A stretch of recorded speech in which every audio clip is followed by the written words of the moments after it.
안녕하세요. 역사랑 고전이랑이에요. 플랜더스의 개. 작가는 위다. 벨기에 도시 앤트워프에서 약 3마일 떨어진 조용한 마을에 허름하지만 정겨운 작은 오두막이 하나 있었습니다. 그곳에는 예한다스라는 할아버지가 살고 있었지요. 젊은 시절 군인이었던 그는 전쟁에서 큰 부상을 입고 다리를 절게 되었어요. 그렇게 세월이 흘러 그는 어느덧 80이 넘은 노인이 되어 있었습니다. 그러던 어느 날 큰 슬픔이 찾아왔습니다. 외동딸이 2살밖에 안 된 손자 넬로만 남긴 채 세상을 떠난 것이었지요. 가진 것도 먹을 것도 거의 없었지만 예안다스는 손자를 정성껏 키워나갔습니다. 어린 넬로는 빠르게 자라 건강한 아이가 되었고 어느새 할아버지의 삶에서 가장 소중한 존재가 되었어요. 비록 형편은 넉넉하지 않았지만 두 사람은 서로를 깊이 아끼며 행복하게 살아갔습니다. 그리고 이 가족에게는 또 하나의 소중한 존재가 있었어요. 바로 노란색 털을 가진 커다란 개, 파트라슈였습니다. 파트라슈는 도톰한 털과 커다란 머리, 튼튼한 다리, 늑대처럼 위로 솟은 귀를 가진 듬직한 개였죠.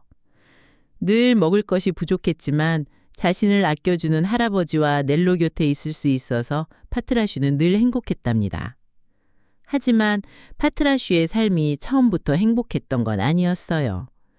아직 1살도 되지 않았을 때 그는 물건을 파는 장사꾼에게 팔려갔습니다. 그 장사꾼은 술에 찌들어 항상 화를 내는 사람이었어요.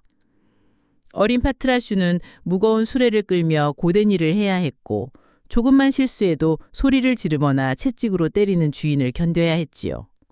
어느 무더운 여름날 주인은 술을 마시러 주점에 들어가면서 파트라슈를 길 한복판에 내버려 두었습니다. 목은 마르고 배는 고픈 채 파트라슈는 뜨거운 햇볕 아래서 오랫동안 서 있어야 했어요. 결국 힘이 다한 파트라슈는 그 자리에 쓰러지고 말았지요. 돌아온 주인은 화를 참지 못하고 그를 발로 차고 때리다 죽은 줄 알고는 숲을 가득한 도랑에 밀어넣고 수레를 끌고 떠나버렸습니다. 그날 수많은 사람들이 그 길을 지나갔지만 누구도 파트라슈를 돌아보지 않았어요. 그런데 마침 그곳을 지나가던 예안다스와 어린 넬로가 도랑에 쓰러진 개를 발견했습니다. 두 사람은 안쓰러운 마음으로 조심스럽게 그를 집으로 데려왔지요. 바로 그날이 넬로와 파트라슈가 처음 만난 날이었답니다. 오두막에서 따뜻한 보살핌을 받은 덕분에 파트라슈는 서서히 기운을 되찾기 시작했어요. 몇 주 뒤에는 다시 네 발로 설 수 있게 되었고 점점 밝고 건강한 모습을 되찾았습니다. 예안다스는 매일 아침 우유를 수레에 싣고 멀리 앤트워프까지 나가 팔곤 했어요. 다리를 잘며 먼 길을 가는 것은 무척 힘든 일이었지요.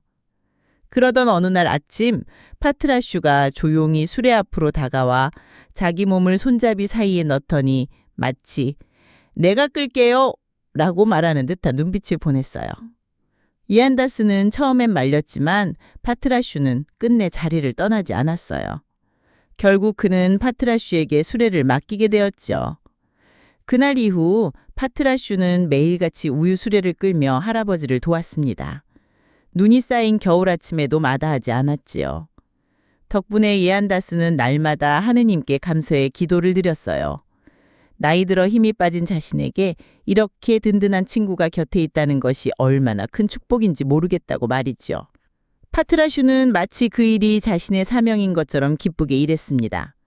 하루 일이 끝나면 들판을 뛰어다니거나 나무 그늘 아래서 편안히 쉬곤 했어요. 그렇게 평화롭고 따뜻한 나날이 이어졌습니다.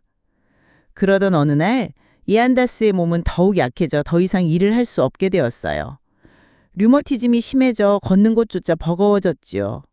이제는 6살이 된 넬로가 파트라슈와 함께 우유를 배달하며 집안 생계를 책임지게 되었습니다. 두 친구는 늘 사이좋게 일을 했고 오두막 안에서는 할아버지가 따뜻한 눈빛으로 그들을 기다리고 있었어요. 그렇게 세 사람은 서로에게 기대며 작지만 소중한 일상을 지켜나가고 있었습니다.